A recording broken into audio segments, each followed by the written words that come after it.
Il est athlète, double champion du monde de saut en longueur et multimédaillé paralympique. L'or à Pékin, 2 d'argent à Londres et le bronze à Rio et à Athènes en 20 ans de jeu. Il est artiste, passionné de musique, amoureux de la samba et du Brésil, profondément attaché aux expressions du monde et de la création. Il est très engagé dans le milieu associatif pour l'égalité des chances. Il est leader d'opinion.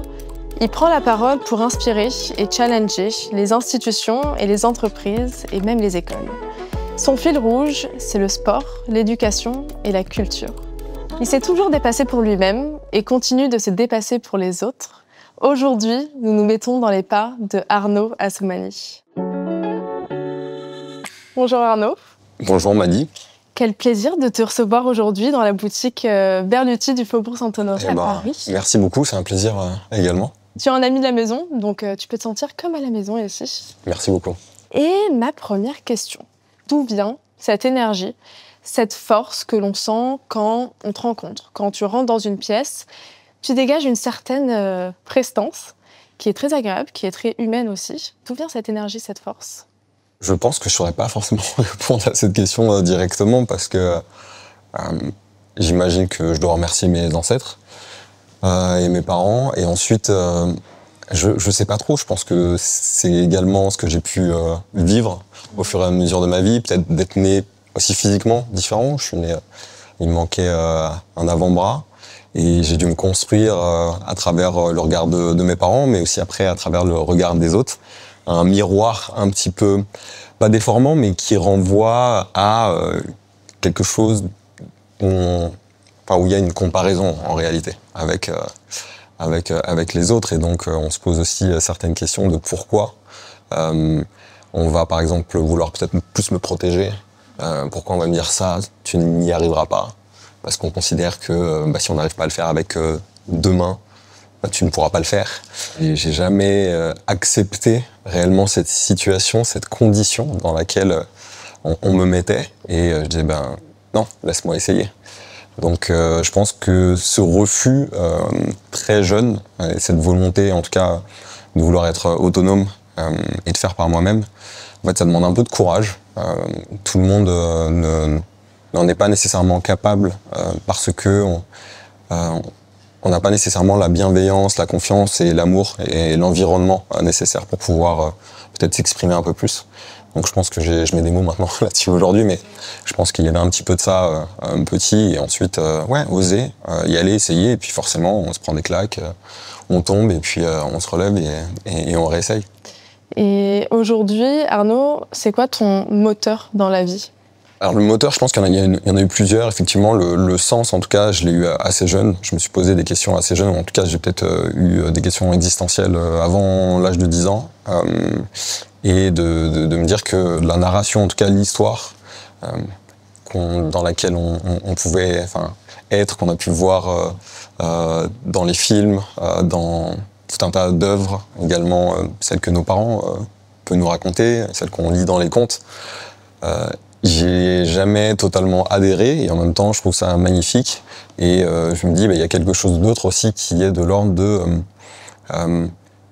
pas forcément chercher le sens de la vie, mais plus le sens de qu'est-ce qui fait sens pour moi en fait.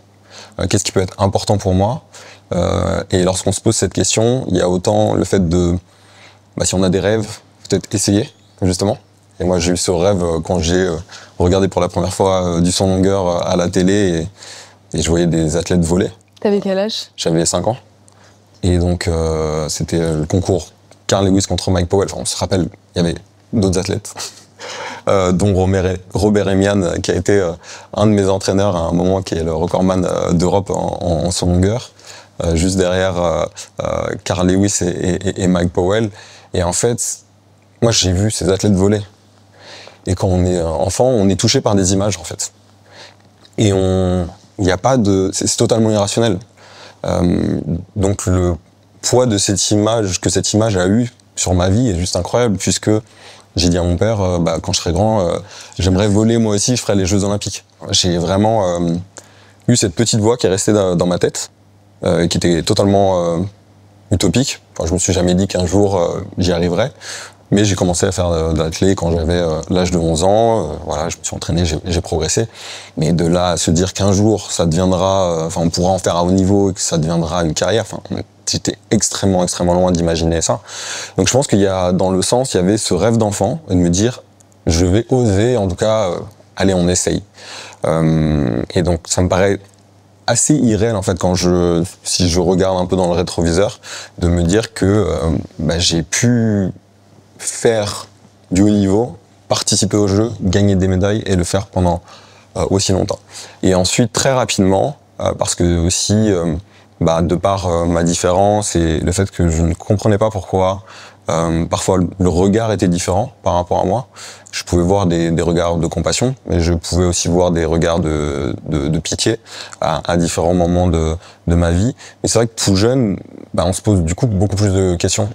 J'avais des fois ce truc de me dire comme si, pas que le bras allait repousser, mais la représentation qu'on a de soi-même est différente de celle que les autres ont de soi. Où le regard, encore une fois, de sa famille, de ses amis, est totalement différent de personnes qui ne nous connaissent pas. Et donc, c'est deux mondes, deux univers qui se confrontent. Et parce que j'ai vécu du harcèlement scolaire à un moment, j'ai aussi observé des discriminations et l'injustice m'a toujours un peu révolté. J'ai très vite compris que le sport et le fait d'avoir une tribune à un moment lorsqu'on peut faire une médaille, même si en athlétisme paralympique, il n'y a que pendant les Jeux paralympiques où on a un petit peu d'images et de médias. En 2004, j'ai eu que des interviews radio, il n'y avait pas de télé, et c'était simplement un résumé, il n'y avait pas de direct.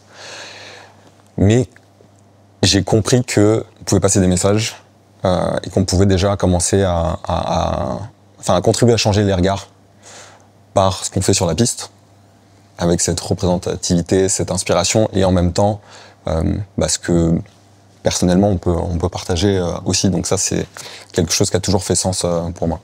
Tu dis souvent qu'il faut avoir conscience de qui on est. C'est ta façon un peu d'incarner aussi, de transmettre les messages, savoir qui on est, ce qu'on est. En fait, je pense que c'est hyper important d'avoir conscience du monde dans lequel on vit, de notre environnement. Donc pour prendre un peu de recul et donc des fois faire des petites pauses, mettre les choses en perspective et en même temps d'avoir conscience de soi. Mais pour avoir conscience de soi, en fait, c'est aussi d'apprendre à se connaître. Et ça peut prendre toute une vie de se connaître et de se découvrir. Et également de pouvoir prendre soin de soi. Le sport, moi, m'a appris ça, vraiment à prendre soin de soi. Parce que ça va être positif, vertueux dans tous les champs de notre vie, que ce soit au niveau personnel, dans notre relation avec nous-mêmes, avec la famille, les amis, en couple, et puis avec le monde extérieur aussi, la manière dont on va pouvoir incarner certains messages, certaines créations. Les artistes incarnent lorsque on est sur les pistes et lorsqu'on on est là pour représenter notre pays. On incarne quelque chose, cette espèce de force, cette inspiration, et cette inspiration, c'est incarné par les personnes. Et c'est la même chose en fait avec les artisans, par exemple les artisans qu'on a rencontrés à la maison Berluti, mais également les artistes ou les personnes qui sont également bénévoles dans le milieu associatif, les personnes qui sont dans la santé, dans les milieux sociaux et qui sont là pour les personnes. Et je pense qu'en fait, ça revient réellement à la phrase de Gandhi qui est « Soyez le changement que vous souhaitez voir dans le monde ». Et en fait, je me suis rendu compte au fur et à mesure de ma vie que j'essayais d'être réellement cohérent entre ce que j'observais et je me dis en fait, il faudrait peut-être tel ou tel changement. En fait, toi, qu'est-ce que tu fais? Moi, qu'est-ce que je fais en fait réellement pour ça? Comment j'agis individuellement et collectivement? Aujourd'hui, qu'est-ce qui te nourrit le plus? C'est plutôt l'adrénaline de la performance ou la transmission aux autres? Quand j'ai commencé le sport et l'athlétisme, vraiment, c'est le plaisir qui est au centre. On commence d'abord par se faire plaisir, par s'amuser. Et donc c'est le jeu aussi en tant qu'enfant, au final, le sport. Ouais, il y a quelque chose d'hyper ludique et c'est le jeu, on joue ensemble, on rencontre les autres, des personnes qui sont différentes de nous. Et c'est justement cette richesse. Et c'est pour ça qu'on dit souvent le sport est l'école de la vie, mais parce qu'on n'apprend jamais plus que qu'en rencontrant l'autre, qu'en échangeant. Et il y a cette notion réellement de plaisir, de sensation. L'adrénaline, elle vient avec les compétitions, avec les enjeux, un stress, une pression, de vouloir justement faire une performance. Alors qu'en réalité, la performance, c'est une conséquence de tout ce qu'on a pu mettre en place, travailler avant.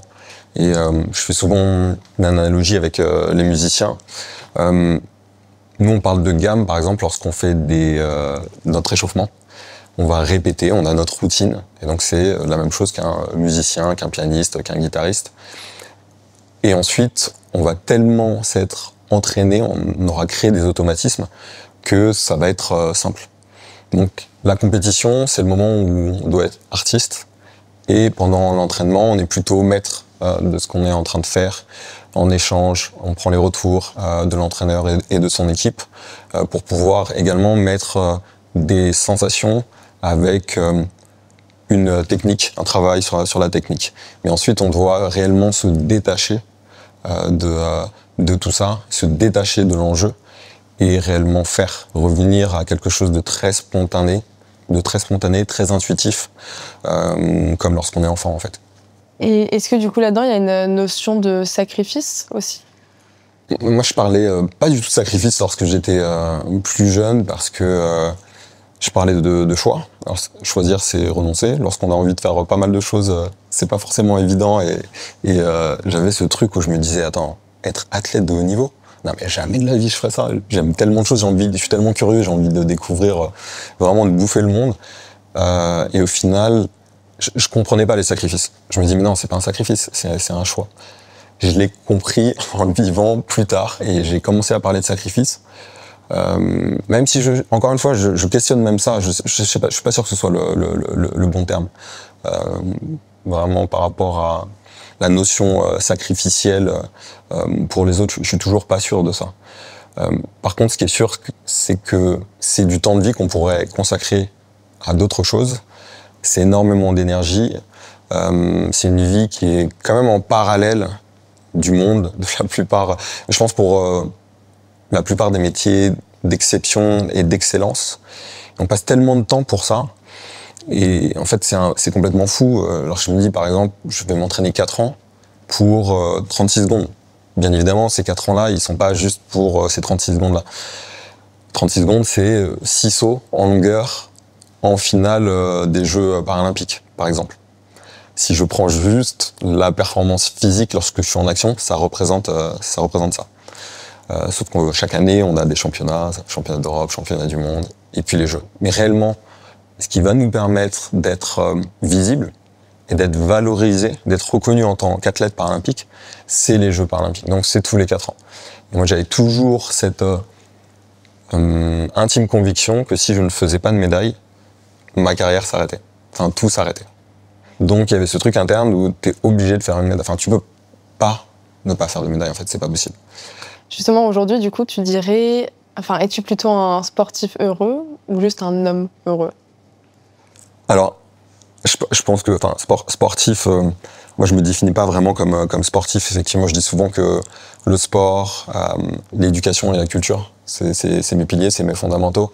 Lorsqu'on est présenté par exemple comme athlète, je comprends bien évidemment pourquoi on est reconnu pour ça, pour nos accomplissements sportifs, médailles, etc. Sauf que ça définit pas qui je suis, mon identité et ma personnalité. Donc le sport est très important et central. C'est un outil juste incroyable puisque moi je travaille avec beaucoup d'associations sur comment le sport peut être un outil d'éducation, un outil pour travailler sur l'égalité filles-garçons par exemple, la sensibilisation au handicap ou à l'écologie, l'environnement, mais également comment c'est un outil d'éducation et d'émancipation. La notion du bonheur, c'est très fluctuant. C'est plutôt un état d'esprit et, encore une fois, une reconnaissance de le moment que je vis est précieux et important et de pouvoir vivre les émotions pleinement et ne pas les éviter. Je pense qu'on est dans un monde où on peut avoir beaucoup de peur, il y a beaucoup de conformisme, il y a beaucoup de conventions, mais qu'on n'a pas nécessairement choisi, qui s'imposent à nous. Et on n'a souvent pas le privilège ou le luxe pour le coup, la chance d'avoir suffisamment de temps pour prendre du recul, pour refléter, pour apprendre à se connaître et de pouvoir se poser certaines questions sur qu'est-ce que j'aime, qu'est-ce que j'ai envie de faire, qu'est-ce qui me rend heureux, qu'est-ce qui me rend triste, quelles sont mes peurs, et comment je vis ces moments, qui sont des moments joyeux, mais aussi des moments difficiles, comment je vis les échecs. Et en fait, le sport, je me dis que je sais pas quel autre métier que le sport à haut niveau m'aurait permis d'apprendre autant et de comprendre l'être humain. J'ai l'impression d'avoir été dans un laboratoire de recherche et développement où je suis à la fois le chercheur et en même temps le cobaye. J'essaye. On essaie de se planter le moins possible avec les équipes. C'est un peu holistique, c'est-à-dire que c'est pas simplement l'entraînement physique, technique, mais c'est aussi la préparation mentale. Ça va être aussi travailler avec un psy. Ça va être la nutrition, le sommeil, la santé. Mais la santé, c'est pas juste les soins ou une fois qu'on est blessé, par exemple, ou une fois qu'on est malade. C'est comment on prend soin de soi, comment on fait de la prévention. Et dans tout ça, c'est comment en fait on est bien dans sa peau. Parce qu'on pousse les curseurs tellement loin lorsque on veut être performant que c'est pas bon pour le corps, mais c'est pas bon non plus pour l'esprit. Donc comment on fait pour trouver le bon équilibre? Et en fait, c'est cet équilibre-là, lorsqu'on est bien dans ses baskets, lorsqu'on prend soin de soi, que on peut être performant. Encore une fois, la performance est une conséquence. Et prendre soin de soi et d'apprendre à comprendre comment l'être humain fonctionne et comment après, qui je suis en fait. Moi, je suis qui? Qu'est-ce que j'aime? Se poser ces questions-là et vivre les moments. De toute façon, on les vit hyper intensément parce que je disais, c'est un peu une folie de dire s'entraîner 4 ans pour seulement, j'en sais rien, 1 heure ou 36 secondes. Donc, les émotions elles vont être décuplées, que ce soit dans le positif. Lorsqu'on réussit notre objectif, c'est incroyable. Il y a ce truc de gloire, mais qui est surtout, encore une fois, dans une histoire, dans une narration dans laquelle on emmène tout le monde en réalité. Les jeux, c'est vraiment ça. Et puis, lorsqu'il y a un échec, une blessure, une déception, on va le vivre de manière extrêmement forte. Et en fait, je trouve ça assez intéressant parce que c'est juste une allégorie de la vie. La vie, c'est ça. Je vais donner un exemple par rapport à la période du Covid. Énormément de personnes ont, à ce moment-là, été obligées de se dire « Ah, en fait, on est mortel. » Oui, mais on le sait. Mais est-ce qu'on en a conscience? À plein de moments, on n'a pas conscience. On est la tête dans le guidon, dans son travail, dans ses études, avec des objectifs, quels qu'ils soient. On est dans la routine et tout le temps presque dans il faut un petit peu plus, avancer, etc. Progrès. Mais c'est quoi le progrès? C'est quoi l'innovation? Qu'est-ce que ça veut dire? Est-ce que c'est un progrès personnel, humain? Ça peut toucher à plein de notions qui peuvent être propres à chacun, spirituelles, religieuses. En tout cas, il y a quelque chose encore une fois, de très personnel, mais aussi du lien et du rapport aux autres. Du fait de cette idée où on peut être seul et on n'a pas besoin des autres. Non, en fait, on ne peut pas s'extraire du système, on ne peut pas s'extraire de la société. Et moi, en tant qu'athlète, sans mon équipe, je suis seul sur la piste, mais sans mon équipe, je ne peux pas, en fait. C'est impossible. Moi, c'est premier entraîneur, c'est les personnes qui ont été présentes, qui m'ont formé, qui ont permis exactement tout ce que j'ai pu apprendre, mais grâce aux personnes qui ont été là et grâce aux rencontres et la chance aussi à des moments de rencontrer les bonnes personnes, parce que si aussi j'étais né dans un autre pays, la même personne est dans un autre pays, j'aurais pas eu toutes ces opportunités, par exemple. Donc la notion vraiment de bonheur, c'est surtout vivre pleinement le moment qu'on est en train de vivre. Et tu penses justement que le bonheur, il est encore plus fort quand il est partagé? Pas mal d'émotions, au final, peut-être pas que le bonheur.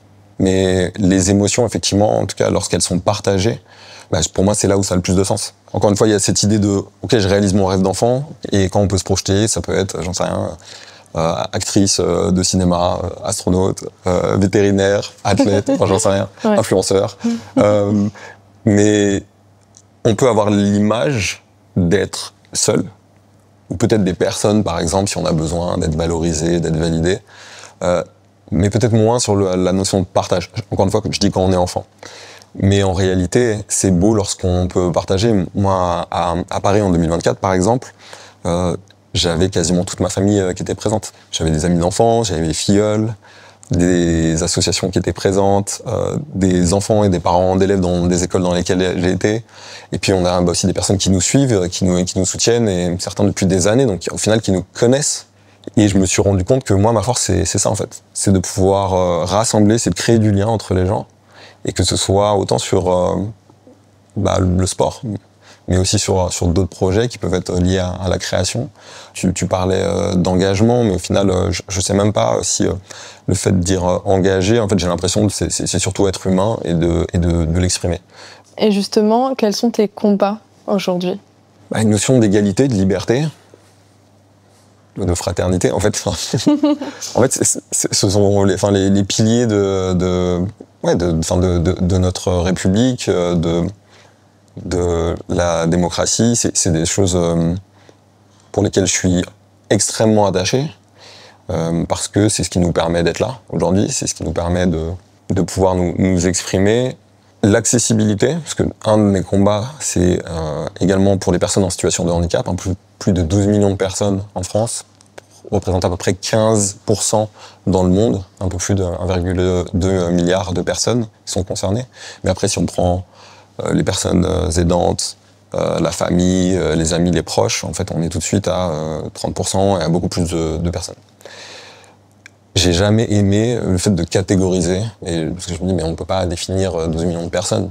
80% de handicap invisible, énormément de typologies différentes. Et ça ne devient rien de qui est la personne, ce qu'elle aime, et comment on peut se connecter. La notion d'accessibilité, c'est le fait de pouvoir être autonome et de se dire, ok, j'ai envie d'aller à un point A à un point B, par exemple, en transport, et je peux le faire tout seul. Que je sois un enfant, ça dépend quel âge, mais un adolescent, on va dire, que je sois en béquille, que je sois une mère ou un papa avec une poussette, que je sois en fauteuil, que je sois déficient visuel, sourd et malentendant, par exemple, une personne âgée. Et en fait, c'est juste des personnes. Comment tu fais pour pouvoir te déplacer ? Est-ce que tu as besoin de quelqu'un ? Est-ce que tu as besoin d'une assistance ? Et en fait, lorsqu'on a besoin d'une assistance, lorsqu'on a besoin de quelqu'un qui nous aide, en fait, déjà, on perd un peu de cette liberté. Et donc, on pense assez rarement à l'accessibilité comme une notion de liberté. En fait, elle est liée, pour moi, autant à la notion de liberté qu'à la notion d'égalité. Et donc, par rapport aux personnes qui ont un handicap, mais également par rapport aux personnes qui n'ont pas nécessairement accès à des études. Derrière, ça va être plus compliqué d'avoir accès aux entreprises, à certains types de métiers, ou accéder au sport ou à la culture. Et au final, cette liberté, cette notion d'égalité, parce que c'est des problématiques un peu multifactorielles, on ne peut pas y accéder et y arriver. Et la manière dont j'agis par rapport à ça, c'est vraiment à travers l'école. J'interviens dans des écoles. Tu es porte-parole, en fait, pour toutes ces personnes qui ne peuvent pas forcément aussi, quoi. J'essaie, en tout cas. Ouais. Effectivement, avec les écoles, avec des associations qui sont dans l'égalité des chances, mais sur différents univers. Ça peut être dans l'univers plutôt de l'innovation, mais l'innovation aussi pour des impacts positifs pour la société. Encore une fois, il y a la question de progrès. Ok, progrès ou performance, mais pourquoi, en fait ? Quel est l'intérêt ? À quoi ça sert ? Est-ce que si c'est un progrès qui nous détruit, est-ce que c'est un progrès ? Est-ce que c'est un progrès pour faire qu'on soit justement plus heureux, ou en tout cas qu'on vit des moments avec moins de difficultés et encore une fois plus de cohésion. Le sport permet ça, ce qu'on a vécu pendant les Jeux Olympiques et les Jeux Paralympiques l'année dernière, cette espèce de moment un peu suspendu, et on se dit mais est-ce que c'était vraiment réel ? Ouais, c'est pareil. L'ambiance à Paris, même si on allait dans aucune enceinte sportive, on allait voir aucun sport, on a ressenti un truc, on se dit waouh, mais c'est incroyable en fait. En fait, c'est possible. En fait, c'est possible quand tout le monde travaille ensemble, coopère. Et c'est possible. Et je pense qu'il y a quelque chose d'hyper important pour lequel dont on parle pas tant que ça, ou pas suffisamment en tout cas. Mais les Jeux Olympiques et les Jeux Paralympiques, c'est le seul événement au monde qui rassemble quasiment tous les pays. Toutes les cultures, langues, et donc il y a autant de diversité religieuse, culturelle, idéologique. Et le message que ça envoie, c'est sur ce terrain-là, avec toutes ces disciplines, on joue avec les mêmes règles. Et il y a un principe justement d'équité, d'égalité des chances. Et de langage universel avec le sport et de... Exactement. Cet aspect universel, on l'a avec ces jeux-là.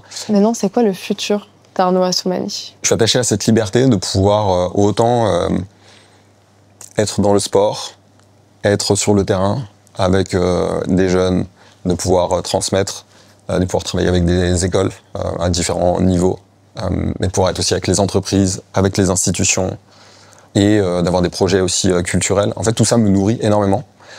C'est une chance incroyable. Et surtout, encore une fois, je pense que ma force, c'est de pouvoir créer du lien. Donc, je veux garder ce rôle-là. Donc, il y aura pas mal de projets à ce niveau-là. Et je fais toujours des interventions dans les écoles, au niveau associatif, dans les entreprises. Et c'est aussi de pouvoir apporter encore plus avec des instituts, avec des fondations, en termes d'échelle, en termes de moyens, d'accompagner des associations, des ONG en France, mais aussi à l'étranger. Et puis, à côté de ça, il y aura toujours des projets culturels également, des projets dans le sport. Ça, on le verra. J'ai pas mal de choses en tête, mais je pense qu'il faudra le faire au fur et à mesure. Et puis, mettre de la musique. Moi, je fais beaucoup de musique. On a fait un projet qui s'appelle À l'unisson avec Mourad Bouayad, qu'on a présenté à l'Olympia et au Palais Galliera l'année dernière. Et on se rend compte très vite que lorsqu'on est dans un environnement bienveillant et dans une bulle qui nous protège, qu'on arrive à lâcher prise assez rapidement au final. Et on a eu des retours qui ont dépassé toutes nos espérances, et on s'est dit, nous justement, c'est autour de la rencontre, de l'écoute, du lien. Mais il y a eu par exemple la maman de Mourad qui nous a remerciés et qui dit, mais Arnaud, dans toute ma carrière de danseuse, elle a été danseuse étoile, grâce à ce projet, grâce à vous, j'ai pu danser avec mon fils. Et ensuite, j'ai jamais autant ressenti d'émotion de toute ma carrière de danseuse. Donc ça, c'est Martine, je la salue. Et il y avait Hamid Alouache également, qui est un danseur, chorégraphe, qui était debout et qui est maintenant en fauteuil. Et, il est devenu paraplégique et était dans le fauteuil. Il disait qu'il était plus danseur. Et donc il y a eu un moment justement pour s'accepter, réapprivoiser son corps. Et au final, t'es toujours danseur, t'es toujours chorégraphe.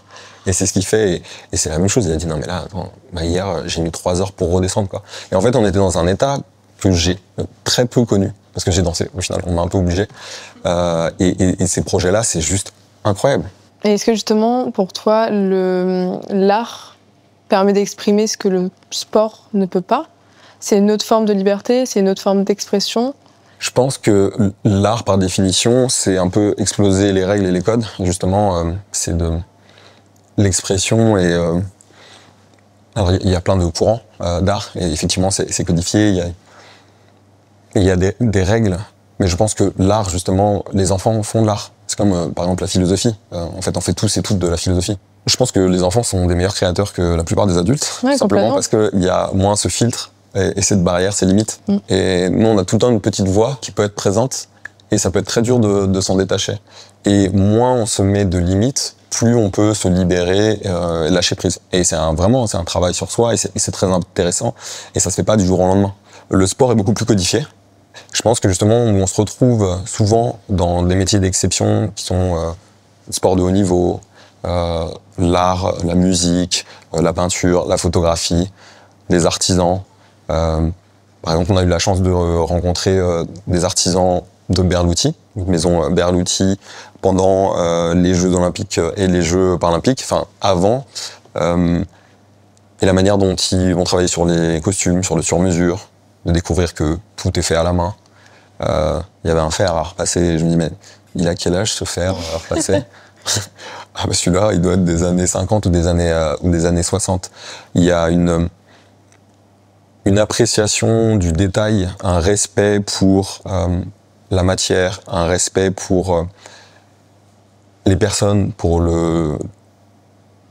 on prend le temps de bien faire.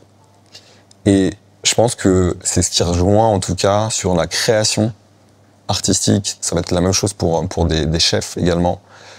Et pour le sport, c'est qu'à un moment, on va pas compter les heures.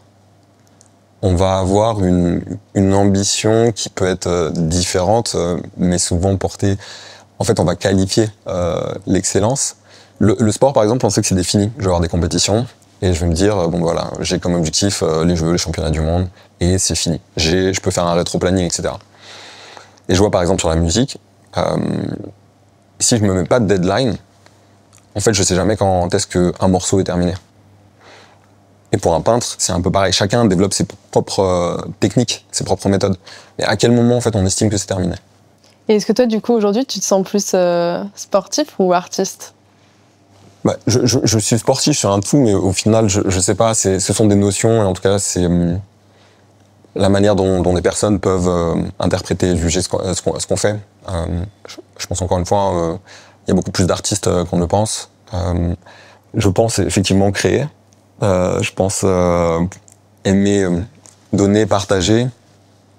Mais je me définis pas en fait en tant qu'artiste, personne, enfin j'en sais rien, innovateur. Je comprends pas tellement ces notions. Pour moi, j'ai été dans la recherche et je le suis toujours pour comprendre, pour maîtriser tout un tas d'aspects par rapport à sa préparation dans l'entraînement. Encore une fois, mon père par exemple est docteur en biotechnologie alimentaire, donc en nutrition. Donc je tombais dedans quand j'étais petit. Mais moi aussi j'ai poussé les curseurs hyper loin sur plein de sujets. Par exemple en me disant j'ai envie de pouvoir en étant végétarien, être performant et comment justement pouvoir pallier à des carences. On entend il y a beaucoup d'idées reçues sur le fait qu'on peut pas être performant si on est que végétarien. Le sommeil, quels sont les bénéfices du sommeil, mais d'un point de vue, alors après c'est sur le endocrinien, donc c'est les hormones, sur le système nerveux, sur l'aspect cognitif. Et en fait, tout ça, sans être dans les détails techniques, quand on prend du recul, c'est une meilleure capacité, par exemple, à être attentif et à être présent avec l'autre. Ça va être une meilleure capacité à pouvoir apprendre, à retenir une information. Donc, par exemple, lorsque je vais travailler un mouvement technique, je vais mieux l'assimiler si j'ai bien dormi, si j'ai bien mangé, si je suis pas trop stressé. Et on parlait du coup d'art. Oui. Tu es touché un peu par toutes les formes d'art, toutes les formes. C'est aussi l'esthétique, parce qu'on parlait justement des sports, de la danse, de la musique, du saut justement. C'est quelque chose de très esthétique. Est-ce que ça touche aussi la beauté, le style, justement l'élégance? Alors, je pense que clairement, je ne suis pas sensible à toutes les formes d'art. Elles sont tellement... Déjà, je les connais pas toutes. Ouais. Donc, j'ai envie d'en découvrir plus. En tout cas, je suis curieux. C'est sûr que je suis curieux. Et en fait, je suis curieux de voir c'est la manière dont les gens s'expriment. Et ce qu'ils essayent de dire, ou de ne pas dire peut-être, ou de questionner, ou de provoquer. Et ensuite, sur l'aspect de l'esthétisme et de la beauté, alors c'est quelque chose d'extrêmement subjectif. Moi, je trouve de la beauté dans plein de moments très simples, qui peuvent être, du coucher de soleil, d'être au bord de la mer, dans la nature, d'apprécier, des moments avec sa famille, avec les amis. Ça peut être de l'architecture, des beaux vêtements, un beau bras, un design. Je pense que la notion d'esthétisme et de beauté est très présente dans la société dans laquelle on est. Et pour moi, ce sont des codes qui offrent un accès et qui expriment quelque chose également. Je trouve ça dommageable qu'on n'écoute pas avec la même attention des personnes qu'on estimerait ou qu'on recevrait avec un esthétisme pas suffisant, par exemple, avec pas suffisamment de beauté ou pas suffisamment une entrée dans certains codes. Et en même temps, je pense que c'est important aujourd'hui pour pouvoir passer des messages et de toucher d'autres publics. Est-ce que justement pour toi, du coup, c'est important aussi de jouer avec l'esthétisme de ta prothèse? J'ai vu que tu avais fait un concours d'ailleurs de dessin justement pour designer ta prothèse. C'est comme ça aussi que tu peux passer les messages? En fait, j'avais lancé un concours en 2012 à Londres pour les Jeux paralympiques. Et l'idée, c'était réellement... Alors, moi, je voulais me qualifier pour les Jeux olympiques et les Jeux paralympiques. Ça aurait été une première mondiale. Et je parlais d'électrochoc des consciences à ce moment-là. Et c'est hyper marrant que je souhaitais en tout cas... Enfin, j'avais compris que ça pouvait générer ça. Par le sport et par la performance. Et du coup, visibiliser. Parce qu'il y a une performance, par exemple, exceptionnelle. Et du coup, on va en parler. Et c'est l'opportunité d'avoir une tribune et de pouvoir partager des messages. Donc ça, je m'en suis toujours servi. Mais effectivement, je me dis, ce bras, en fait, cette prothèse, lorsqu'on dit prothèse, c'est un objet médical. Complètement. Il y a énormément de peur par rapport au handicap, c'est un des premiers stéréotypes. Le deuxième, c'est l'idée qu'une personne qui a un handicap n'est pas performante. Et les Jeux paralympiques, à travers les athlètes et les performances, montrent totalement l'opposé de ça. Et par rapport à ce bras, je me suis dit, j'ai bien envie de lancer un concours et que les personnes puissent dessiner. Et en fait, que ce soit des enfants, des professionnels, n'importe. Tout le monde en fait, puisse dessiner. Et je porterai ce bras pour les Jeux. Et il y avait l'idée effectivement de changer de regard. Changer de regard par rapport à la différence, par rapport au handicap. Et en fait, on juge la création. On juge plus ce que ça représente, ce que l'objet en lui-même représente. Ouais. Alors qu'en réalité, bien évidemment, c'est toujours là. Mais c'est même aussi une volonté d'attirer le regard. Et c'est-à-dire que là, c'est plus moi qui est forcément mal à l'aise. C'est-à-dire que si la personne se sent mal à l'aise, c'est pas par rapport à moi, c'est par rapport à ce que ça renvoie, c'est le miroir que ça renvoie par rapport à la personne. Et pourquoi en fait tu te sens mal à l'aise? Et en fait, je me suis rendu compte que c'était un outil d'ouverture au dialogue juste incroyable. Et donc, donc ça faisait des super photos, des super vidéos. Donc ça, c'est top, effectivement, sur l'aspect esthétique. Mais ensuite, lorsque je vais dans les écoles, et je suis avec des associations, là, on voit justement. C'est-à-dire que les enfants, ils n'ont pas de filtre. Tu le vois dans le regard des enfants, justement, et dans le... la surprise, le fait que c'est normal d'être confronté à la différence, à des choses dont on n'a pas l'habitude. Bien sûr. Ça questionne, justement. Et ils ont des questionnements, on sent qu'ils se posent des questions. Et certains osent, d'autres n'osent pas, d'autres peuvent avoir peur. Mais très vite, en fait, on peut soit déconstruire tout un tas de stéréotypes, par exemple, qui ont plutôt été véhiculés par la société. Et ensuite, certains, par exemple, moi je sais qu'il y a des moments, on me demande souvent, mais ça fait mal, par exemple, enfin j'en sais rien, quand je porte une prothèse, tu fais comment pour te laver? Tu fais comment pour faire tes lacets? C'est des trucs très pratico-pratiques, quoi. Tu peux l'enlever. Si des adultes me le demandent, non, je l'enlève pas. Mais pour les enfants, c'est hyper important de l'enlever. Et donc je l'enlève, et tant qu'il fait, waouh! Ça dépend des âges, hein. Ouais, bien sûr. Et des fois, il y en a qui partent, en fait. Ça, je sais pas pourquoi. Et donc, parce que les autres sont là, ils sont wow, incroyable. Et donc, je leur dis, et ils prennent comme ça, ils sont waouh, comme si c'était un super-héros. Exactement, en disant, c'est incroyable. Et cet objet, au final, devient quelque chose d'hyper valorisé. Et je sais pas à quel point, dans leur vie d'adolescents et d'adultes et dans leur construction, ce moment-là aura marqué quelque chose. Mais lorsque l'enfant revient, parce qu'en fait, il voit que personne d'autre a peur, et il se dit, mais peut-être qu'en fait, c'est pas si effrayant que ça. Exactement, c'est ça. Et je suis en sécurité et tout va bien. Et c'est là qu'on peut commencer à discuter. Et en fait, ça a été un outil d'ouverture au dialogue, mais pas pour parler, on peut parler de plein d'autres choses. Et souvent, moi, quand je suis avec les enfants, je parle de rêve, je parle d'ambition. Bien évidemment, tout le monde ne réalisera pas son rêve. Mais de garder ce truc-là enfantin en soi un peu toute sa vie, pour moi, c'est quelque chose qui est vraiment, qui me paraît très important. Et puis en même temps, effectivement, d'être ancré dans quelque chose de, oui, il faut pouvoir travailler, pouvoir gagner de l'argent, il faut pouvoir construire, etc. Mais garder cette part d'innocence et de naïveté, de spontanéité. Quand tu me posais la question un peu sur le futur ou autre, en fait, moi, c'est vraiment de garder ces deux aspects, c'est-à-dire l'aspect où je suis engagé, je travaille pour des choses qui sont importantes pour moi, et je partage et je transmets et j'apprends constamment. Et en même temps, je peux m'exprimer à travers de la création, à travers de la musique, à travers d'autres choses, de la photo, de la vidéo, de la réalisation. Je continue à rêver, exactement. Ouais. Et quel que soit le niveau, en fait, que ce soit exprimé, que ça sorte, que des gens puissent voir, écouter, ou que ce soit simplement pour moi. C'est juste que c'est s'exprimer et créer, ou se balader dans la nature, se baigner. En fait, c'est pour soi.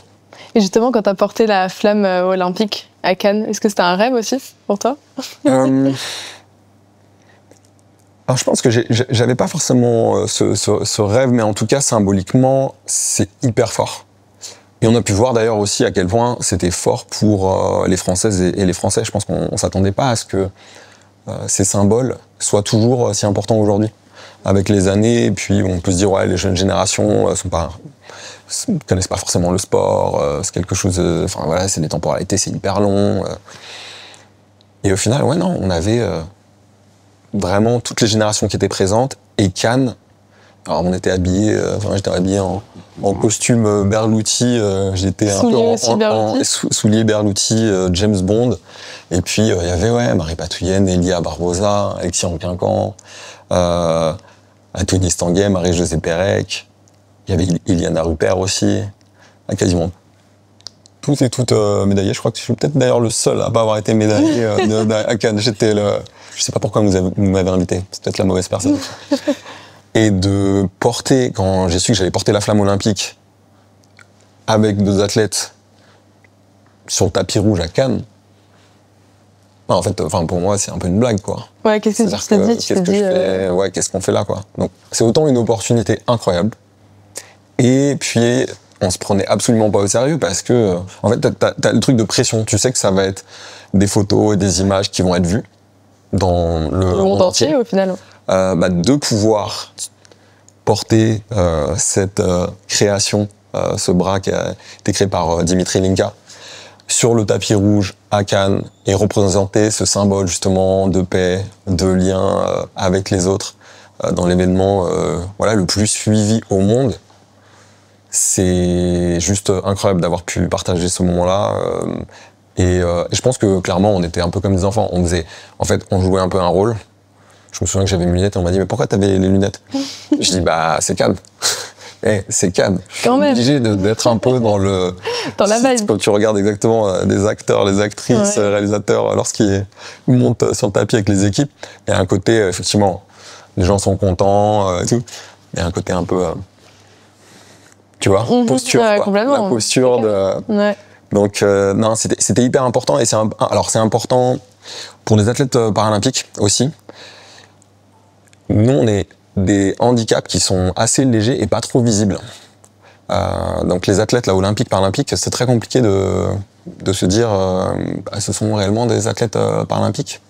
Donc il y a un côté, c'est extrêmement important de pouvoir représenter tous les athlètes paralympiques, mais les personnes qui ont des handicaps, qui sont différentes et qui peuvent se dire nous, on n'aura jamais accès à telle et telle chose. Ça peut inspirer, et puis cette représentativité est très importante. Et en même temps, je pense que j'aurais aimé qu'il y ait d'autres athlètes avec des handicaps plus lourds. Et à un moment là, c'est exactement ce que je disais par rapport au fait c'est un miroir par rapport à soi-même. Pourquoi en fait vous êtes mal à l'aise? Pourquoi par exemple on ne met pas ces athlètes en avant? Qu'est-ce que ça dit de nous? Qu'est-ce que ça renvoie par rapport à peut-être à nos peurs, à nos failles? Et pour moi, ça, c'est intéressant. C'est des choses qu'il faut continuer à interroger et continuer à partager et à montrer. Et notamment, encore une fois, le sport et l'art sont certainement les meilleurs moyens pour ça. Et un de mes rôles, justement, c'est de pouvoir faire bouger les politiques aussi, pouvoir faire bouger les entreprises. Les personnes, par exemple, dans l'entreprise puissent se déclarer « Ouais, j'ai un handicap ». Et en fait, il y a tellement de peur de se dire « Je vais le juger ». On va me voir différemment, on va peut-être penser que je suis plus bon dans mon travail, ou que j'ai plus de besoins, ou oh là là, ça nous embête. Mais la même chose lorsque quelqu'un qui va être en fauteuil et qui va prendre le bus, et parce que ça va être une plateforme qui descend, et donc ça va prendre peut-être 30 à 40 secondes, et donc la personne qui dit « je suis en retard pour aller à mon travail », et la personne en fauteuil va très bien sentir que dire « ah, c'est de ma faute, je vais culpabiliser ». Alors que non, en fait, c'est pas de ta faute. C'est juste que le bus, il obligé de développer ça pour que tu puisses accéder. Donc non, c'est pas de ta faute. C'est qu'en fait, il faudrait que ce soit une meilleure innovation. Plus adapté pour qu'en fait, t'ailles aussi vite, par exemple, que les autres dans le bus. C'est un exemple, mais on peut l'élargir et l'extrapoler à pas mal de choses. Donc, pas être simplement dans le truc de c'est l'individu, c'est sa responsabilité, et si tu travailles suffisamment, tu y arriveras. Il y a souvent ce truc de si on veut, on peut. Non, la réalité, c'est si on peut, on veut. Exactement. En tout cas, merci beaucoup, Arnaud, pour cet échange. Merci à toi, Mali. Merci pour ce moment, pour cette passion qui traverse aussi tous tes mots. Et on a un petit cadeau pour toi. Déjà, j'ai une petite question aussi. Par rapport à Berluti, si tu pouvais créer une pièce, ce serait plutôt quoi? Ce serait des souliers? Ce serait une prothèse personnalisée, une prothèse faut pas me- tatouée, Faut pas me chauffer Imaginons. là-dessus. Ouais, je C'est pense jamais. qu'effectivement, alors si on voulait créer une pièce d'exception qui est un art vivant, parce qu'au final, moi, Ouais. quand je porte une création, c'est un art vivant. Si je la pose chez moi ou dans un musée, c'est toujours une création, et c'est toujours de l'art. Ouais, je pense que clairement un bras, ça ce serait assez incroyable. Sinon, non, je pense que ça pourrait être un sac, je pense, parce que j'adore les sacs Berluti, je les trouve assez incroyables. Bah tiens, comme de par hasard, tu t'y attendais à ça? Pas du tout. En parlant Pas de du tout. sac, Waouh. c'est le sac Obo et il est tatoué avec tes initiales. Magnifique. Tatoué avec mes Qu'est-ce que la initiales. couleur te plaît? La couleur est superbe. J'adore la couleur du marron clair dégradé. C'est sublime. Merci beaucoup. C'est trop. Et donc, c'est tatoué où? C'est à l'intérieur? C'est tatoué juste ici, Ah non, ici. juste là. J'espère avec qu'il les va t'accompagner partout là. hein. Ah bah là, ouais, complètement. Waouh, c'est sublime. Avant Merci de beaucoup. nous quitter, Oui. je vais te demander de compléter cette phrase. C'est un petit rituel dans ce podcast. Pour marcher dans les pas de Arnaud Assoumani, il vous faudra. Avoir un rêve, des rêves. Ça va, ça c'est pas trop compliqué. Oser. Il y a une autrice dont j'ai oublié le nom, mais c'est ma mère qui m'a partagé ça. Elle parle d'audacité. Ouais. C'est l'audace associée à la ténacité. Et je pense cette notion de oser, de se lancer, quel que soit le niveau, en fait, on s'en moque. On n'a pas besoin d'être dans l'excellence, justement. Mais oser faire et s'exprimer. Et partager surtout. Le partager et le transmettre. Je pense que c'est hyper important. Ouais. Merci beaucoup. Merci beaucoup. C'était un plaisir, Arnaud. Plaisir partagé, Nadie. Et profite bien avec ce sac. Oui, je suis. Merci pour le cadeau. Ouais, c'est vraiment top. C'est superbe.